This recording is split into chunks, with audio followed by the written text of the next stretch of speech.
am so happy to be here December 15th. Today is my 18-year wedding anniversary with my husband, and he's here today. Hello. Happy Yeah, anniversary. happy anniversary. You're so cute, and I love having you here. Also, I'm freezing, and you're just like a ball of heat. I'm obsessed. You guys, I'm so happy to have him here too because it's the end of the year, it's a holiday season. I talk to so many amazing women on a daily basis, and my clients are just such beautiful people. And I know that it could feel a bit hopeless. And so, in the dating culture today. And so today, I really want to bring you gold and so much value with having Will right here with me. Part of the reason why I was able to find him so easily using my dating method, I truly created it and on a night that I had a moment of clarity. I felt like it really came from the grace of God. I wrote exactly what I wanted. I had a vision of what I wanted. And that's what I want to talk to you about today is about how you're ending the year and planning for the next year with a clear vision. Okay. And not only that, knowing what you want for your life and your love life and what that looks like, but communicating that so clearly and effectively when you meet anybody. And that's truly what I did with Will. And the reason why to communicate so vulnerably with your heart on your sleeve is to see if you're aligned. And so this is why Will and I are still crazy obsessed with each other in love is because from day one until now, we've always been aligned in our vision for our lives together. Teddy? 100%. I'm like, Teddy, I know I talk a lot. So Teddy Bear, tell me like from your perspective, okay? From the guy's perspective, when we first went on our first date and we spoke and we talked about my vision and your vision, like how did you feel from your end? Well, I didn't have a vision board. I didn't have, necessarily a perfectly painted picture of what I wanted my life to be. But that being said, I did have some good role models growing up. I had my parents who were together forever. I had my grandparents, who had also been together forever. So I had, I guess a vision in my head of what, down the road I would fall into. I would, get married and married for life and have kids and Married for life. It sounds like a sentencing. It sounds like a sentencing. yes Babe. yes Babe, you're supposed to be happy. I'm happy. I'm happy. No, so that's what I had in my head is like that's my path. I just have to find the right person. And so yeah, when we met and we went on our first date and there was so much alignment, Yeah. you could start to see the formation of, okay, could I see this person as that partner for life? And Oh, you know what? And just to be clear, guys, I remember that on our first date, really clearly. I was curious, like lead with curiosity all the time, and I was curious about him and what he wanted. And you had just gotten out of a relationship a month before our date, yeah, and you were with that person for 10 months. So I was like, oh shit, like this is. rebound. Like yeah, I'm like a rebound. This guy is not ready. But instead of assuming that and jumping to conclusions, I asked. I was like, "Oh, does that mean, like, are you still healing, trying to get over it?" And that's where you said, "No, like I wanted to get married one day, and that's Right. something that she didn't want." And so I was like, "Oh, so like he has an idea of like what he wants for his life." So I asked him more. Like you just dig in deeper. Yeah, I knew I wanted kids. I knew I wanted to get married. Yeah, it's really saying stop right there. Yes. So what do you say about those guys that are like, oh, I don't know, I'm just gonna go with the flow. Let's see what happens. Like, do you think that they really know that they want to be single forever? They don't want a commitment, like, or do you feel like you know? What I I mean? think maybe they either haven't thought about it or they don't have that growing up. Like I Yeah. said, my parents were, my ideal sort of couple. They I were, know. they Yeah, you're so no. You guys I have to say like on that date, it was so precious and adorable. Like how you spoke about your parents and how much like your dad, you know, took care of your mom and she struggled with severe rheumatoid arthritis and like she was the queen of the house and she was just like you had so much love and respect and admiration for your parents relationship and what they've gone through. I was already like I just saw you like you people tell you who they are like he was showing me his heart his like what he aspired to be in his life to find in his life And people tell you, like, but you have to ask. I do feel Right. like that was part of my method of showing up is being really intentional and curious about you and discovering like what is it that you really want in your life. Right. And kind of to your question, I didn't, I wasn't out, at the, what was it, what lounge was it? Blackbird? Transit Transit Lounge, Lounge. It was yeah. Blackbird Ordinary. We met in downtown Miami, yeah, in So Brickell. at that lounge, I wasn't looking for a wife. I didn't have this vision of like, I'm looking for the next Mrs. Garcia de Quevedo.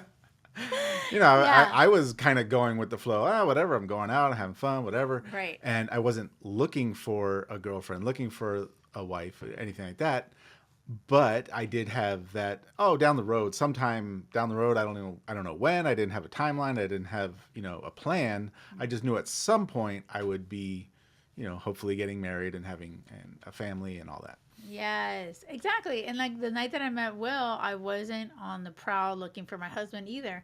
But I knew that in my big vision of my life, I was done just going with the flow and going with the first guy that liked me. I instead was, had really had clarity on, oh my gosh, I am done going with the flow. I want to be intentional. When someone talks to me, I actually want to have a real conversation and see if we're aligned. Because like what I started to realize was like, oh, I'm just gonna go out and have fun with this guy. Like that fun ended up being like a 6 month, year bullshit relationship that made me feel less than, and only got me deeper into the thought of, oh my God, am I not enough? Am I never, what's going on? So I stopped taking things lightly. I was like, so when I met Will casually, I was like, hey, by the way, side note, the first date is when we had all these deep conversations, but we met at a lounge listening to live music. And even that, like, meeting, I was not just, oh, let me just hang out. And no, like, I was like, hey, what are you doing? Like, what do you do for a living? Because I was always used to dating losers. So, like, I didn't want to talk to a loser anymore. I was like, and you were like, oh, no, I'm an engineer. I went to MIT. And I was like, shut up. I love that. Like, I didn't even believe you. I thought you made that up. And then you showed me your ring and, like, your mascot is a beaver. I'm like, of course. I totally thought it was a joke. I wish you had your ring She right fell now. for it, guys. She Yeah, fell. I wish I had your ring. It could be like you could show it It's in the closet over there. for the people watching on YouTube, the little beaver ring.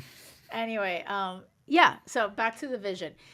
My homework for you guys is this, okay? I would love for you guys to do a vision board if you haven't, to write a list of the ideal beepity boppity boo life that you want, okay, and what it really looks like. If you want to get married one day, write that down. If you want to have kids, write it. If you want to, or not, maybe you don't want kids, perfect, whatever. What is that? How do you feel in that relationship? What are the qualities this person has? That's one of the first things that I do with my clients and in my program. And actually, on that note, you guys, this week in just 2 days, I'm having Clean Your Dating Lens. It is an amazing, powerful, it is a free 3-day event. I have run it before and it's been so amazing and powerful and honestly transformative. So if you want to end the year strong and you're like, oh shit, I need help cleaning my lens, like maybe I don't know what the hell I'm doing. Like if you're open to that, join me in the room. I will be there live. Will won't be I there. won't be there. Yeah, he won't be there, but you may miss the fun. But amazing, amazing women. Like there's so many women already signing up for it. So I really want you to have the courage to step out of your comfort zone, join, and let me help you really get clear on your vision. The first day we talk about what's really been blocking you, and some of you are stuck in a pattern of dating like emotionally unavailable men.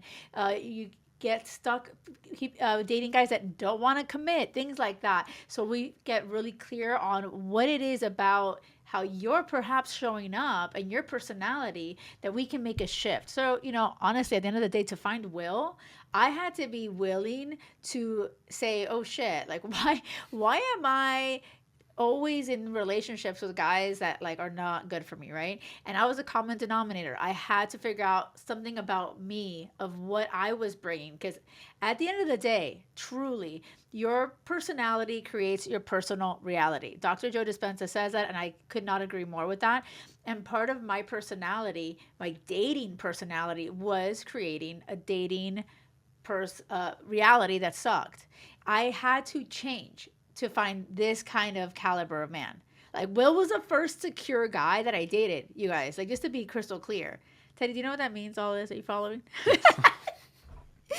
No, but like I was so used to avoidant men. Like who here? Like hello, yes, right? Like how many times have you dated a guy that's an avoidant, right? Like that was my thing, and I was anxiously attached, so I was always chasing love. Like Will was the first guy that you. It was just so easy. Like I didn't have to chase him. Like he knew what he wanted. I was also secure in myself, but I had to step into that. I had to let go of the anxiously attached girl, the insecure girl. Okay, so if any of this is resonating with you, take the leap. I'll drop the link for the live challenge called Clean Your Dating Lens Challenge. It's going to be amazing. And I want to make sure that you end with gold. Teddy Bear, is there anything else that you want to add to the people listening? And I know men listen too, so perhaps you can say something to them in terms of getting clear. Like, even though that night you weren't looking for me, you had a vision for your Right. life.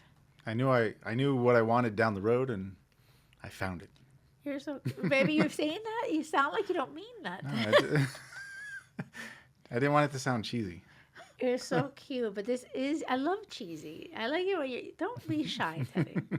You guys don't understand. He's obsessed with me, and I love it. You gotta tell him how obsessed you are. It's important. Obsession. No, and I think it's really important to be happily, crazily obsessed with each other. And since day one, you've been my best friend. I adore you. I feel so blessed to have you in my life. But like, I feel that God always had you waiting for me. I just had to get my shit together and make space to receive you. And I feel that it is my job in this podcast for the people listening. I want them to believe that God, universe, has their person waiting to meet them too. They're hearing this for a reason, but they can do something about it. They don't just go with the flow. Yeah, get your shit together. Come on. Yeah, but with more love, baby. Happy, more empathetic. Okay. Merry Christmas. Bah humbug. Right? Thanks, Teddy, for being here. I love you so much. Happy anniversary. Happy anniversary, Teddy. I can't believe 18 years, and it feels amazing. I love you more today than ever. So I feel That's like, right. hey, and this stuff is contagious as love is contagious. Remember, guys, it has to be crazy love or nothing. Till next time. Bye. Bye. Thank you, Teddy.